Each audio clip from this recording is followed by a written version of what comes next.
1920 के दशक तक दुनिया यह मानती थी कि हमारा सूर्य और ब्रह्मांड के सभी तारे उन्हीं एलिमेंट से बने हैं जिससे हमारी पृथ्वी बनी है। तभी एक यंग एस्ट्रोनॉमर ने इस बात को गलत प्रूफ किया और यूनिवर्स के प्रति हमारे नजरिए को बदल दिया। तो आज हम जानने वाले हैं उसी एस्ट्रोनॉमर के बारे में जिसने तारों को डिस्क्राइब किया। उनका नाम है सिसिलिया पेन। उनका जन्म 10 मई सन 1900 को इंग्लैंड में हुआ। वो अपने 3 भाई बहनों में सबसे बड़ी थी। जब वो मात्र 4 साल की थी तभी उनके पिता की मृत्यु हो गई, जिसकी वजह से पूरे परिवार की जिम्मेदारी उनकी माँ पर आ गई। अपने परिवार का पालन पोषण करने के लिए उनकी माँ ने म्यूजिशियन और पेंटर के रूप में कार्य करना शुरू कर दिया। सिसिलिया पेन की माँ एजुकेशन की इम्पोर्टेंस को काफ़ी समझती थी, इसलिए वो अपने बच्चों को हमेशा प्रोत्साहित करती थी अपने पसंद की चीज़ों को एक्सप्लोर करने के लिए और ज़्यादा से ज़्यादा पढ़ने के लिए। सिसिलिया पेन अपने माँ के सपोर्ट और अपनी मेहनत की बदौलत ही इतनी सफल हो पाई। सिसिलिया पेन को बचपन से ही साइंस में काफ़ी इंटरेस्ट था और वो श्योर नहीं थी कि उन्हें साइंस की किस ब्रांच से अपना करियर बनाना है। वो बचपन से ही काफ़ी इंटेलिजेंट थी, तो स्कॉलरशिप की मदद से वो कैम्ब्रिज यूनिवर्सिटी में बॉटनी, फिजिक्स और केमिस्ट्री पढ़ना शुरू कर दिया। पर फर्स्ट ईयर के बाद ही उन्होंने बॉटनी पढ़ना छोड़ दिया।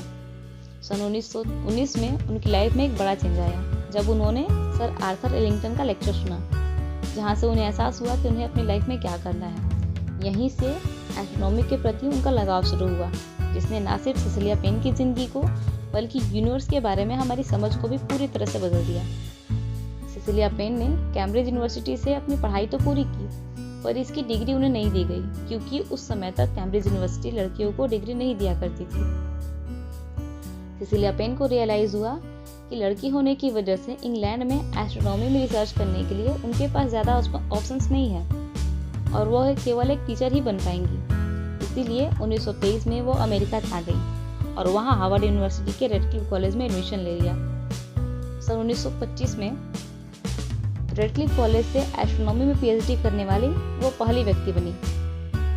अपने पीएचडी के दौरान सिसिलिया पेन ने भारतीय वैज्ञानिक मेघनाथ साहा की आयोनाइजेशन थियरी और अमेरिकी वैज्ञानिक एनी जम्प कैनन के तारों के स्पेक्ट्रम को यूज करके यह पता लगाया कि तारों के अलग अलग स्पेक्ट्रम उनमें मौजूद अलग अलग एलिमेंट की वजह से नहीं होते हैं, बल्कि उनके अलग अलग टेम्परेचर की वजह से होते हैं। उन्होंने यह भी पता लगाया कि तारे जो हैं मुख्यतः हाइड्रोजन और हीलियम से बने होते हैं।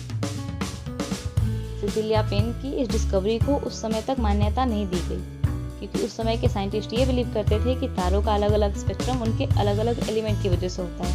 लेकिन बाद में अलग अलग एक्सपेरिमेंट को प्रूव करके ये बताया गया कि सिसिलिया पेन की बात बिल्कुल सही थी। उनकी बातों को, उनकी डिस्कवरी को बाद में मान्यता दी गई, जिसके बाद हार्वर्ड यूनिवर्सिटी की प्रोफेसर के रूप में उन्हें नियुक्त किया गया। कुछ समय बाद सिसिलिया पेन हार्वर्ड यूनिवर्सिटी के एस्ट्रोनॉमी डिपार्टमेंट की हेड भी बनी। उन्होंने अपनी ज़िंदगी में काफ़ी सारी किताबें लिखी, जिसमें उनकी ऑटोबायोग्राफी भी शामिल है। सिसिलिया पेन आज हम सबके लिए इंस्पिरेशन। उन्होंने पूरी दुनिया के सामने यह एग्जाम्पल सेट किया कि लड़की होना किसी की बाउंड्री नहीं होती।